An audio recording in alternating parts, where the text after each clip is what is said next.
Selamat sore Ibu. Selamat sore Mbak. Bagaimana kabarnya Ibu? Alhamdulillah baik.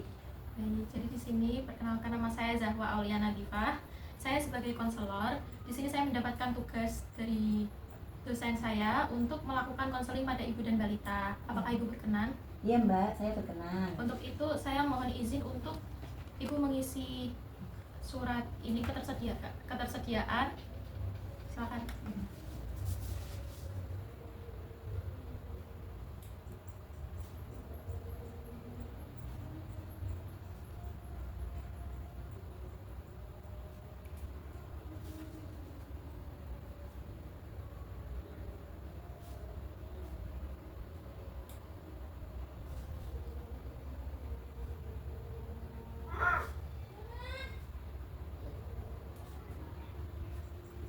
Ini nama ibu dan balita. Oh iya.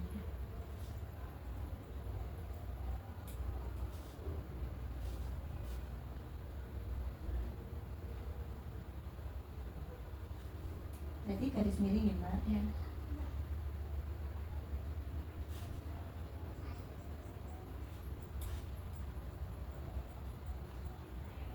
Ini umur saya atau anak ya Mbak? Dua-duanya Ibu dan balita. Dua-duanya. Jadi ini balita 3 tahun 11 bulan.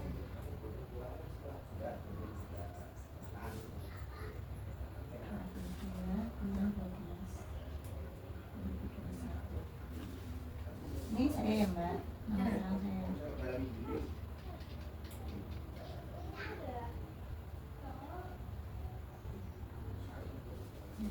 Terima kasih Ibu. Ya, sama-sama Mbak. Boleh diperkenalkan namanya Ibu Ya. dan balitanya? Nama saya Rifatun Nasihah, biasanya dipanggil Bu Sihah. Kalau Ya. anak balita saya Alisa Khairul Khalqillah, biasanya dipanggil Alisa. Ya.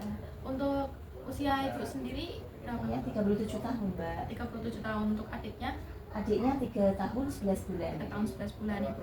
Kalau boleh tahu Ibu, kesibukannya apa ya Ibu? Kesibukan saya mengajar sebagai guru di SD Negeri Mijo 01, Kecamatan Gunung Pati. Oh Ibu, ternyata itu guru. Ya. Kalau boleh tahu guru apa ya Bu? Saya wali kelas 4 Mbak. Oh berarti guru kelas ya Bu Ya, ya? guru kelas. Kalau boleh tahu ini Ade Alisa itu anak keberapa Ibu? Anak ketiga. Anak ketiga Ya, dari? jadi tiga Tiga bersaudara. bersaudara. Ya, yang pertama itu kelas 5 Nasma namanya Mbak D. Kemudian anak kedua cowok umur 7 tahun kelas 1 Hisham. Kemudian ini Alisa yang Oh, ketiga. berarti Alisa ini anak ketiga dari Selisihnya ya sekitar 3,5 tahunan sih Mbak. Oh iya. Kalau boleh tahu untuk berat badan dan Berat badan dan tinggi badan, untuk berat badannya itu sekarang 13,5 Mbak. 13,5. Kalau tinggi badannya 104. 104. Iya. Untuk akhir-akhir ini ada pengurangan berat badan atau tidak? Untuk 2 bulan ini stuck ya Mbak, sama Ya. di 2 bulan yang lalu, bulan sebelumnya Ya. itu 13 kilo. Iya. Berarti naik setengah. Naik tapi Iya. sedikit aja sih naiknya Mbak. Untuk ukuran lila Ibu tahu atau tidak? Lilanya 16 sepertinya Mbak. Oh iya. Lila 16. Baik Ibu, saya Ya. mohon izin untuk menghitung status gizi dari adik. Oh iya Mbak, silakan Mbak.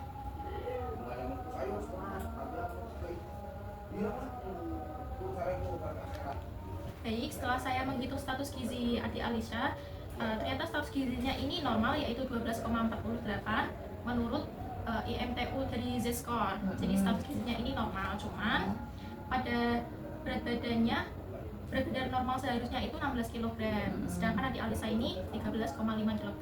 Oh. Jadi kurang kira-kira 2,5 kg. Iya. Tapi status gizinya masih dalam status gizi baik. Untuk akhir-akhir ini sendiri ini adik ada mengalami masalah kesehatan atau tidak? Paling seringnya itu Mbak demam Pak, terus batuk sih ya Mbak, karena cuaca mau kondisi ya, kondisi cuaca panas, kadang hujan seperti itu. Tapi untuk waktu seminggu ini Seminggu ini paling demam sama batuk ya. kalau boleh tahu, kalau demam itu sempat dicek suhu tubuhnya atau enggak? Ini karena termometernya nggak tahu kemana, jadinya saya nggak bisa ngecek secara langsung. Tetapi saya misalnya 1 hari kok panas, saya langsung saja minumin paracetamol. Kemudian kalau kok 2 hari atau 3 hari nggak turun, saya langsung ke bidan seperti itu. Tapi untuk akhir ini nggak sampai ke bidan ya Bu ya? Pernah sih kemarin itu, iya. Tapi batuknya udah mereda ya Bu? Kalau sekarang sudah. Baik. Jadi adik akhir-akhir ini itu mengalami demam, terus batuk. Ya. Kalau boleh tahu ada flu? Flu sedikit-sedikit. Sedikit-sedikit. Ya, karena kalau yang saya tahu kan kalau batuk itu kan ada seperti lendir ya. Nah, lendir itu kan kemungkinan kalau nggak bisa lewat hidung, ya itu tadi awalnya dari batuk itu tadi, nanti keluarnya lewat hidung. Jadi akhirnya kan bisa flu. Oh iya. Tapi untuk diare, untuk Kalau lain-lain? diare pernah dulu di usia 2,5 tahun itu pernah mengalami muntaber sampai opnam, itu pernah muntaber. Tapi akhir-akhir ini juga nggak Nah, merasakan. ini tidak, alhamdulillah tidak. Alhamdulillah tidak. Untuk makan sendiri gimana makannya adik? Kalau makannya itu memang agak susah ya Mbak ya. Jadi maunya sih yang telur aja itu kesukaannya. Cuman ya kadang diselingi sama tempe. Kalau sayur itu ya mau tapi nggak terlalu suka. Paling yang dia mau tuh hanya kuahnya aja Mbak yang masuk. Kalau pakai sayurnya itu dilepeh seperti itu. Tapi untuk misal makan telur dalam seminggu itu bisa berapa kali? Ya kalau setiap hari pasti makan telur. Entah itu di pagi hari atau sore harinya seperti itu. Jadi saya selalu stok telur seperti itu Berarti di setiap rumah. hari mengonsumsi telur. Iya, setiap harinya. Untuk 24 jam kemarin, misal pagi itu makannya apa aja Bu kira-kira? Kemarin itu apa ya Mbak? Pagi telur. Telur sama telur, nasi sama kuah sop. Terus kalau siang itu kayaknya garingan, nggak pakai sayur, juga pakai telur. Terus sorenya itu saya lupa ya Mbak ya, pakai apa sih? Tempe mungkin Mbak? Pakai tempe. Iya. Tapi Tapi pakai kuah. iya. Ya. Tapi untuk nasinya setiap makan itu seberapa Bu kira-kira? Paling itu Mbak setengah centong, karena makannya kan agak susah. Itu pun harus dibujuk-bujuk sambil menonton televisi atau sambil bermain seperti itu. Iya. Kan kemarin makan telur itu kan pada pagi hari, itu Iya. 1 butir ya? Iya, 1 butir. Iya. Terus untuk sopnya itu cuma kuah aja Bu, nggak makan. Kuah aja sih, kadang-kadang tuh mau wortel, cuman 1 atau 2 iris gitu Oh, aja iya. sih Mbak. Untuk buahnya kemarin pagi Kemarin kok nganu ya, ngapa sih nggak pakai buah ya? iya. Nggak ada makan buah. Untuk minumnya gimana itu kemarin? Minumnya lancar Mbak, bagus, alhamdulillah. Air putih itu lancar, suka. Kemudian susu kan dia masih minum susu formula. Iya. Saya doping dengan madu. Madu. Iya. Kalau air putih ini biasanya sehari itu berapa gelas atau berapa botol? Kalau ditakar keseluruhan dari pagi sampai malam sih mungkin cuman 2 atau 3 gelas. Terus kalau untuk susunya? Susunya berapa ya Mbak? Kalau dari pagi sampai malam ya sekitar 6 botol atau 7 botol mungkin. Mohon maaf ya karena saya juga bekerja, jadinya yang saya kurang komunikasi mungkin juga sama pengasuhnya. Kalau malam sih dari maghrib itu saya hitung 3 sampai 4 kali kemungkinan. Untuk susu sendiri ini baik. Kalau untuk susu sendiri ini sebenarnya udah normal ya, 6 sampai 7 kali sehari. Tapi untuk air putihnya ini kurang ya, Bu. Oh ya. Ya, kayak minimal harusnya 18 per hari. Oh ya. Terus pada riwayat makannya sendiri ini karena sedikit susah makan, harus dengan bermain tadi katanya Iya, atau sambil HP-an Iya. seperti itu. Terus tadi sayurnya ini juga kurang karena maunya cuma kuahnya dengan sedikit sayur. Iya. Oh iya, saya mau tanya Mbak, kalau iya. misalnya seperti itu, kan anak saya hanya makan kuahnya, apakah itu sudah memenuhi termasuk mengkonsumsi sayur? Sebenarnya gini Bu, kalau cuma kuahnya saja ini sebenarnya belum termasuk mengonsumsi konsumsi sayur karena Oh. pada kuah itu cuma sedikit seratnya, serat dari sayurannya, dan yang banyak seratnya ini pada sayurannya. Ya. Oh, seperti itu. Ya. Tetapi nggak apa-apa ya Mbak, karena tujuan saya itu kan biar pencernaan itu bisa agak mudah makanan yang dicerna daripada hanya garingan saja seperti itu. Ya sebenarnya nggak apa-apa sih, cuman mungkin bisa lebih diusahakan lagi untuk makan sayur walaupun sedikit-sedikit dahulu, Iya. tapi tetap harus. Mbak, saya usahakan. Tetapi kalau pas makan sama bayam itu kadang kalau dia kan sambil main HP atau sambil nonton TV, itu kadang lupa, nggak tahu saya selipkan gitu sayurnya. Tapi kadang juga kalau dia pas sadar, dia lepehkan seperti itu. Saya akan coba lagi sih. Iya, kalau enggak bisa dimodifikasi dengan kayak membuat tahu isi sayur gitu juga bisa itu. Iya Mbak. Untuk keluarga sendiri ada riwayat penyakit dari orang tua atau tidak? Kalau saya itu anemia, kalau suami itu tipes, ada riwayat tipes. Ya. Tapi kalau adik sendiri kan tadi pernah mutafir di usia 2,5 tahun ya? Iya. Saya mau tanya lagi Mbak, Iya. kira-kira kalau saya punya riwayat tipes, kemudian saya anemia maaf, kemudian suami tipes itu apakah ada indikasi penyakit itu menurun ke anak? Kalau untuk anemia sendiri sebenarnya secara genetik itu menurun ibu dari ibu ke balita. Tapi kalau untuk tipes sebenarnya kalau secara genetik itu tidak menurun, tapi kalau kebiasaan pola makannya sama kayak ayahnya itu bisa menjadi faktor risiko untuk anak terkena tipes. Oh iya ya Mbak, gitu ya. Ya. Terus adik sendiri ada riwayat ini enggak, alergi obat atau makanan mungkin? Tidak ada, kemungkinan kayaknya nggak ada Mbak. Kalau alergi obat itu gejalanya seperti apa ya Mbak? Kalau alergi itu per anak beda-beda ibu. Kadang ada yang kayak gatel, ada yang panas, demam, ada yang muntah-muntah atau perutnya sakit, itu bisa beda-beda. Tergantung anak. Alhamdulillah anak saya nggak ada yang sendiri. Nggak ada yang kayak gitu.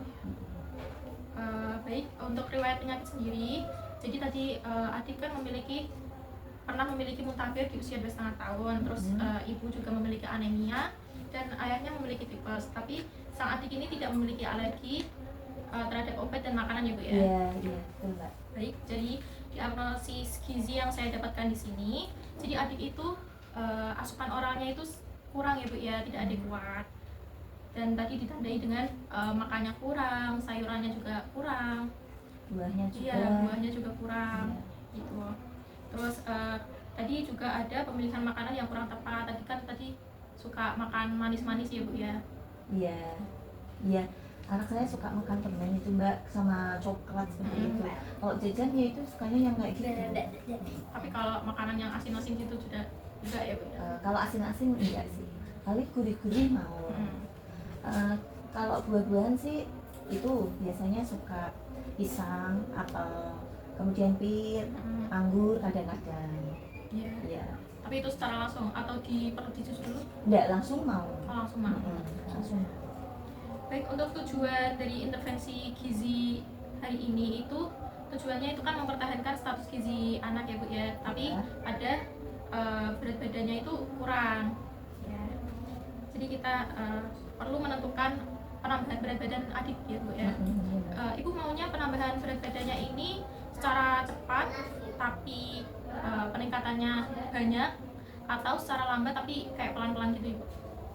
Iya, gimana ya? Ya pelan-pelan nggak apa-apa sih, karena kan tadi kategorinya masih normal. Iya.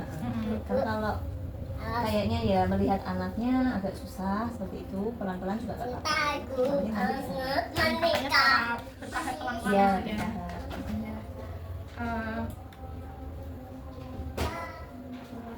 Jadi diet yang kita lakukan ini diet gizi seimbang balita dengan penambahan berat badan 0,25 ini secara bertahap, ini pelan-pelan. Terus untuk energi sendiri, kalori sendiri itu seharusnya per hari adik itu mengonsumsi 1.100 kilokalori. Ya, untuk proteinnya sendiri itu sekitar 26 gram. Terus untuk karbohidrat sendiri 155 gram dan lemaknya 44 gram. Nah, sedangkan tadi karena asupan oralnya itu kurang, berarti kalorinya itu juga otomatis kurang ya Bu ya. Ya, terus untuk proteinnya tadi makanannya itu seharusnya itu sudah cukup sebenarnya. Kalau karena lauk-lauk kan masih makan ya Bu ya. Yang tidak makan kan kayak sayur, buah gitu. bisa tercukupi dengan makan daging tadi atau tempe tahu itu juga bisa. Terus kalau selingan sendiri, ini biasanya adik itu makan selingan itu jajan-jajannya kayak apa itu ya? Kalau selingannya jujur saya nggak pernah, kalau pas hari aktif ya mbak, saya nggak ada selingannya. Paling jajan-jajan itu ya di warung, itu ya sejenis snack atau biskuit, ada yang ada coklat-coklatnya seperti itu. Tetapi kalau pas di rumah itu kadang saya buatkan kentang goreng. Itu terus apalagi ya mbak ya, saya nggak pernah bikin yang jajanan selingan sih mbak. Berarti simpel aja ya? Simpel aja, karena saya kan juga bekerja. Ya. Baik, untuk itu rekomendasi dietnya dari saya ini, jadi adik dengan diet gizi seimbang tuh, aktivitas fisiknya adik itu gimana ya bu ya akhir-akhir ini? Kalau aktivitasnya sih aktif mbak, anaknya normal seperti teman-teman biasanya, seperti teman-teman seusianya lah. Ya, berarti aktif ya bu ya? Iya aktif. Bermain juga biasa? Bermain juga aktif biasa. Untuk tidurnya? Tidurnya 1 hari 1 kali, itu 1 sampai 2 jam. Itu tidur siang? Tidur siang. Tidur siang. Berarti Iya. tidur siang dan tidur malam itu juga di dua-duanya seimbang? Seimbang. Jadi untuk aktivitas fisik adik itu karena udah normal, mungkin tetap dipertahanin ya bu ya? Yeah. Mungkin kayak minimal 30 menit untuk berolahraga atau jalan-jalan santai aja nggak apa-apa. Terus adik ini karena tadi banyak mengonsumsi makanan manis, jadi sebaiknya menghindari makanan manis ibu. Untuk menurunkan pelan-pelan saja. Iya. Ya. Dan mengonsumsi buahnya lebih ditambahin lagi. Iya. Untuk sehari 2-3 kali. Buahnya ya Iya, mbak buahnya. Ya. Terus sedikit-sedikit aja. Terus untuk sayurnya juga mungkin bisa lebih ditambah 3-4 porsi setiap makan, itu nggak apa-apa. Iya. Terus untuk penggunaan garam, kalau ibu masak penggunaan garamnya gimana ibu? Garamnya ya secukupnya aja sih mbak.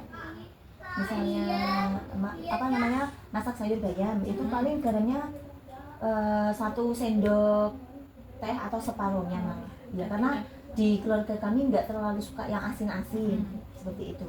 Kalau untuk gulanya? Gulanya menyesuaikan, tidak terlalu manis. Ya, hanya untuk penyedap saja, penyeimbang rasa. Baik, karena asupan gulanya itu juga udah bagus, jadi dipertahanin ya bu ya untuk asupan garam dan gulanya. Jadi untuk maksimal garam pada adik ini harusnya setengah sendok teh atau sebesar 3 gram per hari. Untuk maksimal gulanya ini 1 sendok teh atau 5 gram per hari. Jadi di sini saya akan membuatkan pembagian makanan untuk sehari-hari ya bu ya. Oh iya mbak. Ini nanti bisa dibawa pulang oleh ibu. Terus di sini ada daftar bahan makanan penuka ibu. Jadi untuk makanan karbohidratnya tadi kan adik makannya nasi, itu kayak setengah centong, itu nanti bisa diganti dengan makanan lain tergantung nanti adik sukanya apa. Dan di sini juga udah ada URT-nya kayak 8 sendok makan, 1,5 piring, itu juga udah ada beratnya. Terus di sini juga ada kalori, ada protein dan juga karbohidratnya. Nah, terus di sini untuk protein sendiri juga ada kayak daging ayam tanpa kulit, terus telur ayam putihnya saja. Terus di sini juga ada telur ayam. Jadi di antara telur ayam yang putihnya saja dengan telur ayam yang ada kuning telurnya ini kandungannya juga beda. Oh seperti itu. Kalau anak saya itu sukanya yang putihnya aja itu mbak. Berarti yang termasuk rendah lemak. Iya, rendah lemak. Kalau sedang berarti yang ada kuningnya. Iya, yang ada kuningnya. Oh begitu. Untuk yang telur kan adik sukanya putih aja. Jadi sebaiknya itu kayak 2,5 butir ya bu ya kalau mau putihnya aja. Itu 1 kali makan atau 1 hari? 1 kali makan ya. Iya. Sebaiknya. Iya. Karena hanya putihnya lemak rendah ya. Rendah. Terus untuk protein yang tinggi lemak ini bisa dengan telur bebek, telur ayam dengan kulit maksudnya di sini. Ini pada 1 potong. Terus ada daging apa ya ini? Daging ayam dengan kulit. Iya, terus kalau kuning telurnya aja ini misal protein tinggi lemak ini 4 butir, tapi dengan kuningnya saja. Kuningnya aja. Iya. Kalau protein nabatinya ini juga bisa mengonsumsi tahu, tempe. Kalau tadi adiknya kan juga makan tahu tempe. Iya. Terus untuk sayurannya ini juga bisa, kalau 100 gram ini golongan A itu ada tomat, labu air, ketimun, terus oyong, terus ada jamur kuping segar. Terus kalau di sini juga ada yang B, golongan B ini pada 100 gram itu sebanyak 25 kalori. 25 kalori, 1 gram protein dan 5 gram karbohidrat. Ini kayak kol, terus sawi, terus kacang panjang, terus buncis, brokoli. Terus untuk sayuran C ini 100 gramnya ini 50 kilokalori, terus 3 gram protein dan 10 gram karbohidrat. Jadi lebih tinggi kandungannya. Iya. Itu Contohnya contohnya. kan Mbak yang lebih tinggi kandungannya? Ini contohnya Bayam, daun katuk, melinjo, sama daun pepaya, terus ada daun singkong, terus nangka muda, kacang kapri, itu juga bisa. Oh iya. Terus untuk sayuran buah-buahan yang tinggi gula ini bisa dikonsumsi dengan kayak apel sebagai pengganti tadi suka makan coklat, permen. Oh iya. Gitu. Terus juga bisa dengan mangga. Juga bisa dengan mangga. Terus dengan apa lagi ya? Melon. Terus juga bisa dengan semangka juga bisa. Terus untuk konsumsi susu sendiri karena tadi 6 sampai 7 kali sehari. Mungkin kalau sekali itu juga bisa 1 kali gelas ini kayak 200 ml air. Itu untuk susu. Ya sudah sih. Untuk minyaknya sendiri bisa diganti dengan alpukat, terus kacang almond, terus mayones, terus ada margarin atau mentega, itu juga bisa.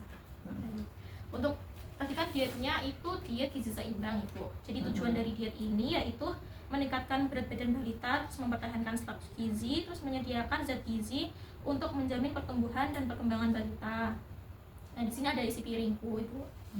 Untuk usia 2 sampai 5 tahun, pada makanan pokok ini sebesar 35% dari seluruh total isi piring setiap kali makan. Nah, untuk proteinnya sendiri ini bisa 35% dari isi piring. Ini bisa protein hewani, protein nabati, itu juga bisa. Terus pada buah-buahan dan sayuran ini sebesar 30% dari isi piring. Jadi segini ini tuh 100%. Jadi isinya sudah itu sekali untuk sekali makan ya Mbak ya? Iya, untuk sekali makan Ibu. Jadi kalau 1 hari ini 3 kali piring kayak gitu.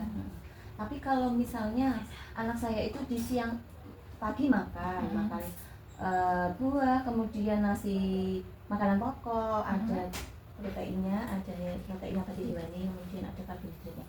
Terus siang tuh kayak nggak mau makan, tapi hanya makan roti saja seperti itu, gimana Mbak?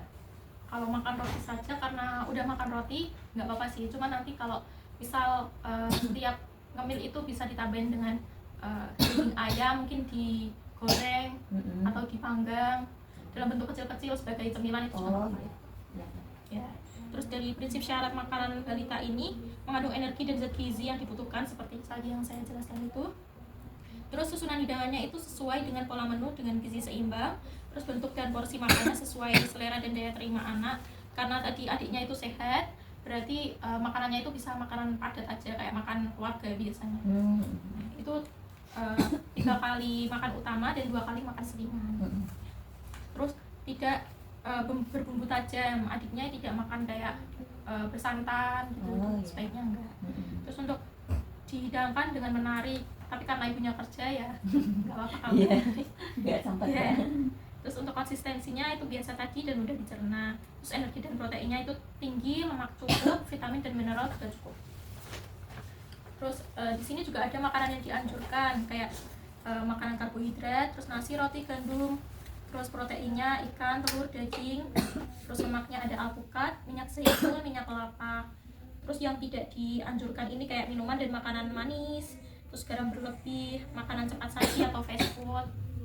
Terus cemilan yang tidak sehat, makanan dengan makanan keras, terus kafein, kopi atau teh pada anak, terus bahan dan produk makanan yang mentah. Jadi sebaiknya itu disajikan dalam bentuk matang.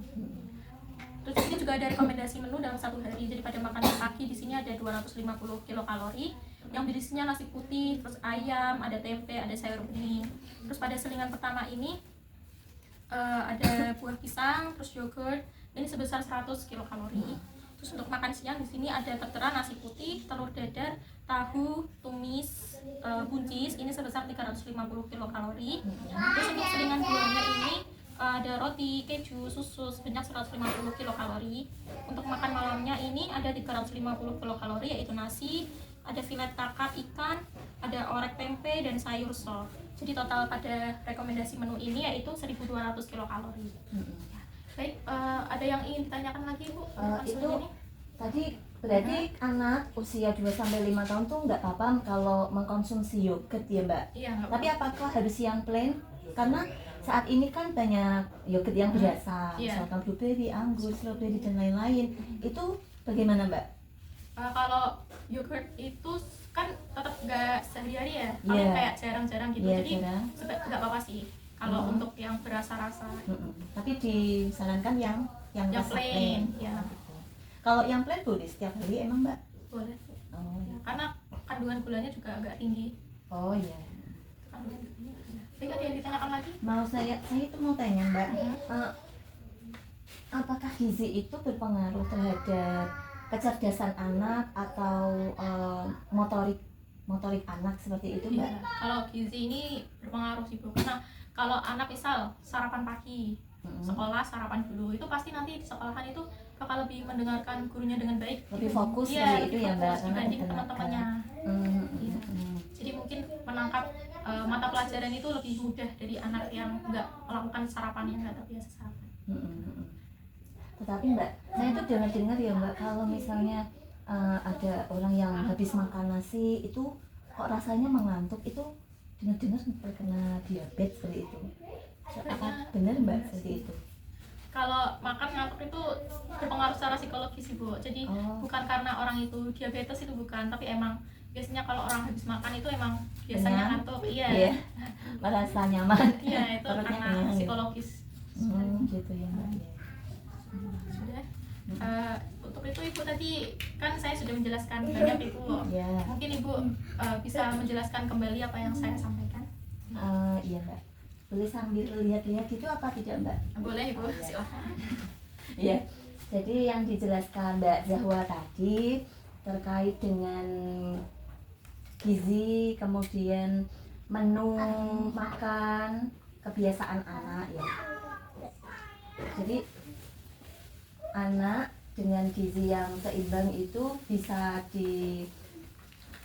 dijelaskan yang dijelaskan tadi, makan 3 kali sehari, makan dengan makanan pokok, kemudian ada makanan selingan 2 kali antara pagi dengan siang, siang dengan sore. Kemudian tadi apa lagi ya Mbak, untuk selingannya itu ada buah, yogurt, kemudian ada susu UHT yang rasa plain, yogurtnya juga yang plain. Kemudian tidak mengurangi makan makanan yang manis, yang bersantan, kemudian yang fast food itu, kemudian garam berlebih. Terus makanan yang dianjurkan tadi bisa memenuhi, ada karbonnya cukup, protein hewani nabati, kemudian ada lemaknya, sayur dan buah. Itu untuk sekali makan. Untuk total kilokalorinya itu 1 hari yang bagus itu 1.200 kilokalori. 1.000. Tapi tadi yang anak saya kan 1.100, tapi rekomendasi 1.200 kilokalori ya Mbak ya. Apalagi ya Mbak yang saya tangkap, air putih, iya, air putihnya masih kurang. Normalnya 8 gelas, tetapi anak saya tadi kan cuma 2-3 gelas setiap harinya. Itu saja sih Mbak. Terus kalau ini Mbak, saya mau tanya, kalau misalnya anak saya kan susah makan nih, terkadang tuh saya biarkan dia bermain gadget sambil makan, karena itu bisa menambah nafsu makan atau menambah porsi makannya. Itu kira-kira nggak apa-apa Mbak seperti itu? Nggak apa-apa sih Bu, kalau emang makanan yang dikonsumsi itu masuk semua, itu nggak apa-apa, tapi tetap dibatasi untuk pengaruh gadgetnya. Jadi kayak sehari itu jangan terlalu lama untuk memegang gadget pada anak. Oh gitu ya Mbak ya. Kalau gadget itu apakah berpengaruh terhadap nafsu makan anak Mbak? pada beberapa anak itu berpengaruh, kadang kayak tadi adiknya bisa makan lebih banyak, atau pada balita lain itu bisa sedikit makannya, justru itu bisa berpengaruh untuk kondisi psikologis anak ya. Terkadang kan misalkan sedang menggebu-gebu, anak bermain game misalnya, dia lagi seru-serunya terus disuruh makan agak dipaksa, jadi dia kayak emosi seperti itu, malah nanti justru tidak masuk makanannya ya Mbak. Sedikit yang masuk. Oh iya seperti itu. Baik, sudah. Ibu ada sudah. yang ditanyakan lagi? Ya sudah Mbak, terima kasih atas informasinya.